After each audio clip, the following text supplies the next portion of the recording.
સુરતના સચિન પોલીસ દ્વારા 18,000 લીટર બાયોડીઝલનું ભરેલું ટેન્કર પકડી પાડ્યું। સચિનના વાજ ગામ પાસેથી બાયોડીઝલ ભરેલું ટેન્કર પકડી પાડવામાં સચિન પોલીસને સફળતા મળી હતી। સુરતના સચિન પોલીસ દ્વારા 18,000 લીટર બાયોડીઝલથી ભરેલું ટેન્કર પકડી પાડવામાં આવ્યું। સચિન વાજ ગામ પાસેથી બાયોડીઝલ ભરેલું ટેન્કર પકડી પાડવામાં સચિન પોલીસને સફળતા મળી હતી। ઘટના સ્થળ પરથી બાયોડીઝલ ટેન્કર સાથે વિશ્વા અનિલ યાદવ ટેન્કર ચાલકની આશીષ પટેલ નામના યુવકની ધરપકડ કરી, જેમાં બીજા 3 આરોપીઓને વોન્ટેડ જાહેર કરીને 34 લાખનો બાયોડીઝલ સાથે મુદ્દામાલ કબજે કરીને આગળની વધુ તપાસ હાથ ધરાઈ છે।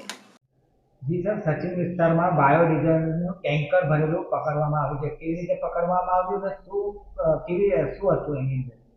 સચિન પોલીસ સ્ટેશનમાં તારીખ 15/1/2024ના સાંજના સમય અમને બાતમી હકીકત મળેલી કે પલસાણા સચિન હાઈવે વાંજ બ્રિજ પાસે વિકાસ સ્ટીલની સામેના ભાગે એક ટેન્કર બાયોડીઝલ જેવું પ્રવાહી સાથે ભરેલ પડેલ છે।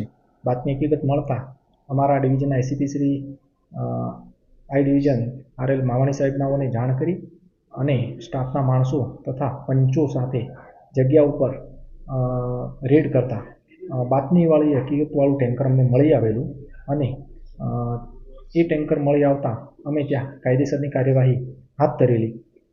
ત્યાં ટેન્કર પાસે કિશોર અનિલ યાદવ નામનો ડ્રાઈવર મળી આવેલ અને અમારી કાર્યવાહી ચાલુ હતી। એ દરમિયાન અન્ય બીજો એક આરોપી કે જે ટેન્કર મંગાવેલ હતું બાયોડીઝલનું એ આશીષ કુમાર જગદીશભાઈ પટેલનાઓ પણ આવી જતા બંનેને સ્થળ ઉપરથી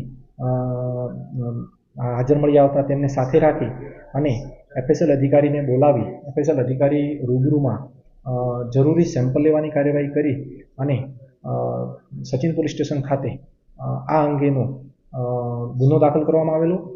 અમારા વિડીયોની નવી અપડેટ મેળવવા માટે સબસ્ક્રાઇબ કરો માનવ પ્રભા ન્યૂઝ ચેનલને, બેલ આઇકન ક્લિક કરો લેટેસ્ટ વિડીયો સૌથી પહેલા મેળવવા માટે।